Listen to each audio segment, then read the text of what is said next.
É uma grande satisfação, né, dia de hoje aí, ver as crianças aí se apresentarem, tá? Agradecer os pais que trouxeram. Para quem não conhece, aqui é um espaço cultural do bairro.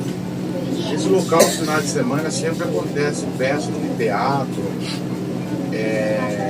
Biblioteca de quarta-feira. biblioteca infantil a gente tem aqui.